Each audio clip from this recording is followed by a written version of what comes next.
Don't forget again to like, subscribe, and share. Let's get to this next story again. Skepticism of the government.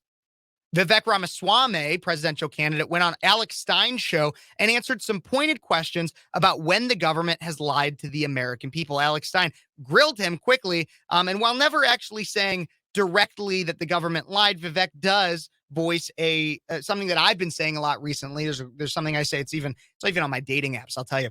It's the thing. One of the things I've come to believe the most recently is that the government lies to us more than it tells the truth. And Vivek went on Alex Stein's show and actually said basically that the government does lie to us and we need to be skeptical of everything that it tells us. And so let's take a look at this video on Alex Stein's show talking or answering these pointed questions about what the government may or may not have lied to us about. Let's take it. That's what we need. We need a partner. Okay, rapid fire question. Was the moon landing real or fake, Vivek?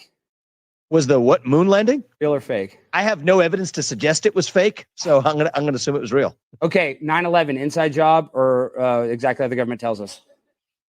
I don't believe the government has told us the truth. Again, I'm driven by evidence and data. What I've seen in the last several years is we have to be skeptical of what the government does tell us. I haven't seen evidence to the contrary, but do I believe everything the government told us about it? Absolutely not. Last two questions. The 9/11 Commission? Absolutely not. Yeah, 9/11 Commission lied. Last two questions. So obviously, Vivek is skeptical of what we know about 9/11, and I am too. I mean, here's the thing. I've said it a lot on this show. We know JFK was it's basically confirmed that JFK was assassinated by the CIA. There's also a lot of looming questions surrounding MLK's assassination, and that's another one that is presumed to be of the CIA's handling. And now he's coming out with 9/11, and I think that there's kind of like an Overton window about what you can question the government on. It's kind of funny because, like, immediately a lot of people believe, I mean, like, I'm even skeptical of everything that's coming out right now about aliens. But there was a point where if you were to question the CIA's involvement in the JFK assassination, you'd be called crazy. It was obviously just Lee Harvey Oswald, and he acted alone. And you were crazy. We know the government has lied to us a ton. The moon landing, you know, again, there's a lot of data, or there actually is a lot of evidence out there to say that maybe it was fake due to the space race and us trying to beat Russia during the Cold War and assert our power technologically. Now, I'm not going to come out here and say 100% the moon landing was faked. I'm not going to come out here and say 100% 9/11 was an inside job. I'm not going to come out here. But like Vivek Ramaswamy says, there's an important sense of being skeptical of your government now more than ever. I mean, with these Trump indictments, and I think social media has a lot to do with it. So the Trump indictments, what I'm saying with that is, yeah, be skeptical of the reasoning as to why he's being indicted. The average American, the person watching this video, you, the viewer, are probably on the same page with me. You probably get it. You're probably like, yeah, the government, what is it doing? What is it lying to us about? And every time you see a headline that the government says something, when the CDC says, well, you need to do this, you need to wear a mask, you need to get the jab. You're like, do I really need to?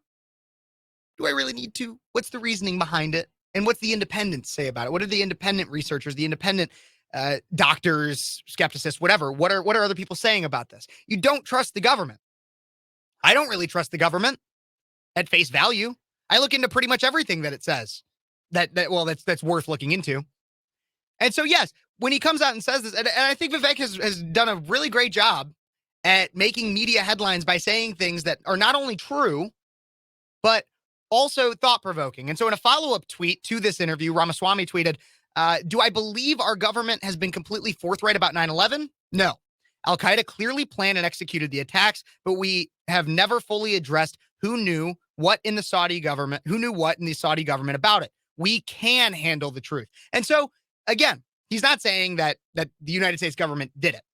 But there's a lot of questions surrounding the worst terrorist attack on American soil, on domestic American soil, Pearl Harbor. I don't know all the statistics on Pearl Harbor and everything and all that happened there, but the worst domestic terrorist attack that targeted civilians in America, we don't have all the answers.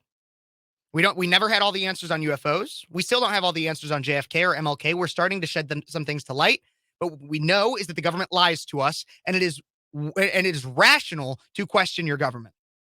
I mean, heck, the founding fathers more than questioned their government and ended up leading to a revolution. And that's another thing that Vivek has made a lot of headlines for recently, is calling for quote unquote revolution. Now, what exactly does he mean? We're going to talk about that, but let's take a look at this video posted just today, actually, but I believe it's from it's from earlier of Vivek talking about revolution as he sees it in America and what America needs right now. Let's take a look at this video.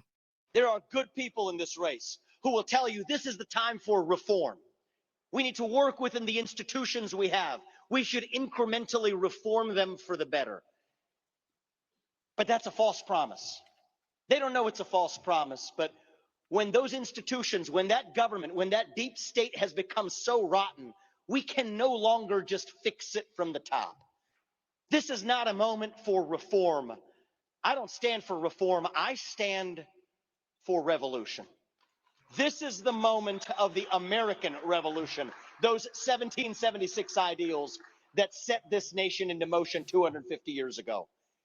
For me, November 2024, that is not the finish line. That is the start line. The finish line is January of 2033. When I leave office, when I will tell you that once again in the United States of America, we have 3 branches of government, not 4. We shut down the deep state and the administrative state.